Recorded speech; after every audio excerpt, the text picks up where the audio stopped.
Hello. Are you ready? একেলগে হোৱা নাই কিন্তু আকৌ যেতিয়া মই হেল্ল' বুলি কম তোমালোকে কিন্তু আকৌ হাই ক'ব লাগিব মনত থাকিব এইটো হ'ল কনচেন্ট্ৰেশ্যন তোমালোকে কি ভাবিছা কি কৰিছা সেই বস্তু চোৱা হ'ব আৰু যেতিয়া শেষত মই কম আৰ ইউ ৰেডি তেতিয়া তোমালোকে কি কৰিব লাগিব জানা এটা এক্টিভিটি কৰিব লাগিব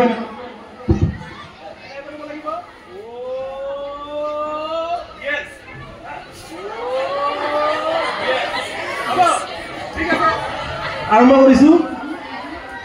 হেল্ল' হয় নাই হেল্ল' ও এনাৰ্জি ডাউন হৈ গ'ল নেকি একেবাৰে জোশ ডাউন হৈ গৈছে আৰু অলপ জোৰেৰে ক'ব লাগিব hello' hi hello'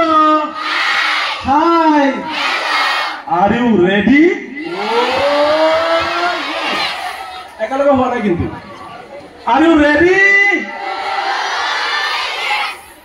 Kora nai kyo kora bhal lagibo to olop futti hok na mane mojlis to ekabare ready hoye ase no olop jamibo lagibo to hello hello hi hi are you ready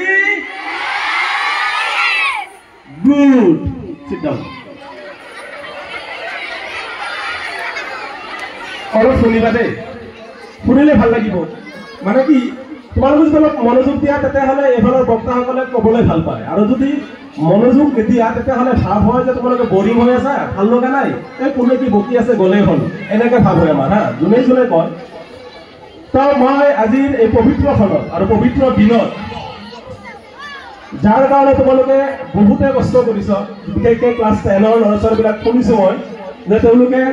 মানে তেওঁলোকৰ সময় একেবাৰে তাকৰ কম সময় বেছি সময় নাই তোৰ পৰীক্ষাৰ কাৰণে ৰেডি হ'ব লাগে প্ৰস্তুতি পুৰা পূৰ্ণগতিত চলি আছে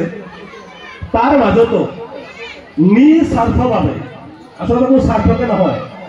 আৰু তেওঁলোকে আচলতে এইটো কথা অনুভৱ কৰিছে যে শিক্ষক আৰু ছাত্ৰৰ সম্পৰ্ক হ'বলৈ সেনেকৈ অনুভৱ কৰাৰ কাৰণে তেওঁলোকে ভাবিছোঁ যে আমি কিমান দিন থাকিম অলপ কেইদিন আছোঁ গতিকে যিসকল শিক্ষকে আমাৰ কাৰণে ইমানকৈ কষ্ট কৰিলে আমাৰ কাৰণে ইমান তেওঁলোকে কষ্ট কৰিলে গতিকে তাৰ বিনিময়ত তেওঁলোকক আমি ভালকৈ এদিন বা আজিৰ দিনটোত সম্বৰ্ধনা এটা দি যাওঁ সেইকাৰণে হ'বলৈ আজিৰ অনুষ্ঠানটো আয়োজন কৰিছে মই ক্লাছ 10ৰ ল'ৰা ছোৱালীসকলক মোৰ ফালৰ পৰা একেবাৰে বহুত বহুত ধন্যবাদ জ্ঞাপন কৰিছোঁ আজিৰ এই অনুষ্ঠান বুলি নহয় বহুত অনুষ্ঠানত দেখিছোঁ যে আমি যেতিয়া অনুষ্ঠান কৰোঁ ল'ৰা ছোৱালীবিলাক কথা কৈ থাকে বেছিকৈ নিজৰ মাজত এই অভ্যাসটো চব ল'ৰা ছোৱালী হয়ে ল'ৰা ছোৱালী বুজি নাপায় ন ইমানকৈ কিন্তু এটা কথা মনত ৰাখিবা যে জ্ঞান অৰ্জনৰ মনত ৰাখিবা দেই ভালকৈ জ্ঞান অৰ্জনৰ মুখ্য দুৱাৰ হ'ল মানে মেইন গেট দৰ্জা হ'ল লিচেনিং তুমি যদি ভালকৈ লিচেনিং কৰিছা ভালকৈ কোনো কথা শুনিছা তেতিয়াহ'লে তোমাৰ জ্ঞান অৰ্জন কৰোঁতে বেছি সময় নালাগে আৰু যদি শুনা নাই গুৰুত্ব দিয়া নাই মনোযোগ দিয়া নাই তেতিয়াহ'লে কিন্তু তোমাৰ বহুত বেছি সময় লাগিব কষ্ট বেছি কৰিব লাগিব আৰু যদি মনোযোগেৰে শুনিছ তেতিয়াহ'লে কিন্তু কম সময়তে তোমাৰ যোনখিনি আয়ত্ব কৰিবলগীয়া বস্তু যিখিনি তুমি জানিবলগীয়া বস্তু ফটকৈ কেপচাৰ কৰি ল'ব পাৰিবা তো মই আজিৰ এই পবিত্ৰখনত তোমালোকলৈ মোৰ এটাই আবেদন তোমালোকে শুনিবলৈ শিকা বাকী চব পাছত হ'ব প্ৰথমে শুনিবলৈ শিকা কোনো সভা সমিতিত হওক নাইবা ক্লাছত হওক শ্ৰেণীকোঠাত হওক ছাৰে যি কয় যোন ছাত্ৰ মনোযোগেৰে শুনে তেওঁ নিশ্চয়ভাৱে ভাল হয় তাৰ বা তেওঁ মানে এটা সহজতে জ্ঞানখিনি লৈ ল'ব পাৰে কিন্তু মই তোমালোকক ক'ব নালাগে তোমালোকে নিজে গম পাই আছে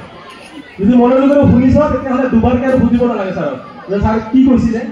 এইটো সুধিব নালাগে আৰু যদি ভালকৈ শুনা নাই কাৰোবাৰ লগত গল্প কৰি আছা কথা পাতি আছা তেতিয়াহ'লে ছাৰে যি কওক নকওক কিয় তোমাৰ যদি কাণেদি এফালেদি ওলাই যাব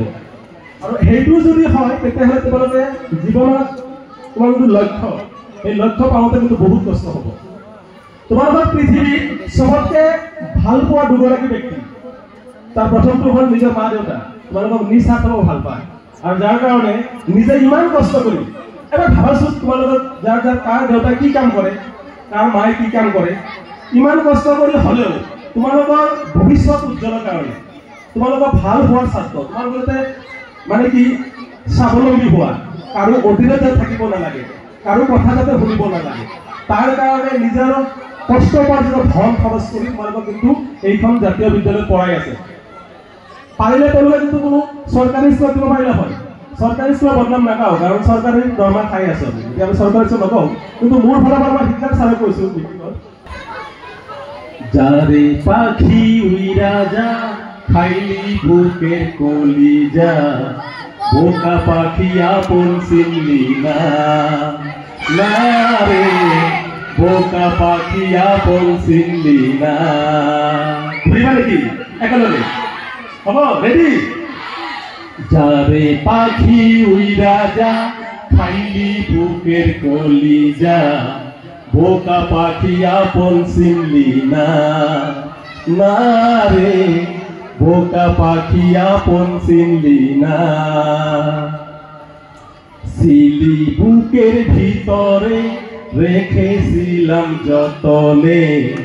সিরা খাইলি আমার কলিজা, আরে বোকা পাখি আপন চিনলি না। রাত ফুরিয়ে সকাল আসে, তারা থাকে চাঁদের পাশে, চাঁদ না থাকলে তারা অসহায়, হায় রে চাঁদ না থাকলে তারা অসহায়। রাত ফুরিয়ে সকাল আসে, তারা থাকে চাঁদের পাশে, চাঁদ না থাকলে তারা অসহায়, হায় রে চাঁদ না থাকলে তারা অসহায়।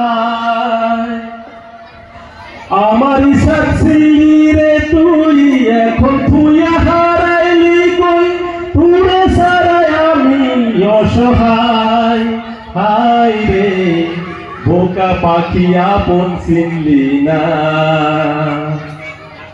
যারে পাখি উইরা যা খাইলি বুকের কলিজা, বোকা পাখি আপন চিনলি না, না রে বোকা পাখি আপন চিনলি না। গান আৰু আছে যদিও কথাখিনি হ'ল এনেকুৱা, তোমালোকৰ যেতিয়া ক শ্ৰেণীত নাম লগোৱা, ক শ্ৰেণীত বা অংকুৰত, তেতিয়াৰ পৰা আমাৰ আপোন হৈ যোৱা। যেতিয়া মোৰ নিজৰে ছোৱালী ইয়াত পঢ়ে, কিন্তু মোৰ এই ছোৱালীতকৈ মোৰ স্কুলৰ ল'ৰা ছোৱালীখিনি মোৰ বেছি আপোন, এনেকুৱা ভাব হয় স্কুল সময়ত। ঘৰত বেলেগ, কিন্তু স্কুল অহাৰ লগে লগে মোৰ ল'ৰা ছোৱালী, এই ল'ৰা ছোৱালী ইমান যতন কৰি আমি লিখা পঢ়া শিকাই জ্ঞানৰ বাট দেখুৱাই, ছাৰে কৈছে যে মমবাতি নিচিনাকে নিজে পুৰি শেষ হৈ যাওঁ। শিক্ষকসকলে নিজে পুৰি শেষ হৈ তোমালোকৰ পোহৰবিলাক, তোমালোকৰ জীৱনৰ কাৰণে তেওঁলোকে বাট পথ দেখুৱায়। তো শেষত কি হয়, আকৌ এৰি দিব লাগে। ক্লাছ 10 পালা তোমালোকে, আকৌ পুৰুতকৈ উৰি গৈ কেনেকৈ যাব লাগে, যাবই লাগিব, এইটো এটা নিয়ম। তো সেই হিচাপত মই গানটো মই ভাল পাইছিলোঁ আৰু তোমালোকৰ লগত মই ৰিজাইছিলোঁ, মই গালোঁ, বেয়া নাপাবা। গানৰ অৰ্থ তোমালোকে যেনেকৈ যোনে যেনেকৈ লোৱা তেনেকৈ যাব। তো মই আচলতে ছাত্ৰ আৰু শিক্ষকৰ সম্পৰ্ক লৈ গানটো মই নিজে ভাবিছোঁ যে এনেকৈ মোৰ পৰা চুইটেবল হৈছে। তোমালোকক আমি আপোন বুলি, নিজৰ বুকুৰ কুটুম বুলি ইমান ধুনীয়াকৈ লিখা পঢ়া শিকাই দিওঁ, 10 পাছ কৰা গুচি যোৱা, তাৰপৰাই মই ক'লৈ যাব, যাবই লাগিব তোমালোকে বেটাৰ ভৱিষ্যতৰ কাৰণে। তো এইখিনিকে ক'লোঁ। মই আকৌ এবাৰ কথা কৈছোঁ যে শুনিবলৈ চেষ্টা কৰা, শুনিবলৈ শিকা, বাকী চব আপনা আপনি হৈ যাব। প্ৰথমে তোমালোকে শুনিবলৈ শিকা, ক্লাছ এটা হওক কোনো সভা সমিতিতে হওক, শুনিবলৈ শিকিলে তোমালোকে ছাকচেছৰ এটা মানে দৰজা খুলি যাব। এইখিনিকে ক'লোঁ, ভুল ভ্ৰান্তি মাৰ্জনা কৰিব। এইখিনিয়ে কৈ মই মোৰ সময় বক্তব্য সামৰি মাৰিছোঁ।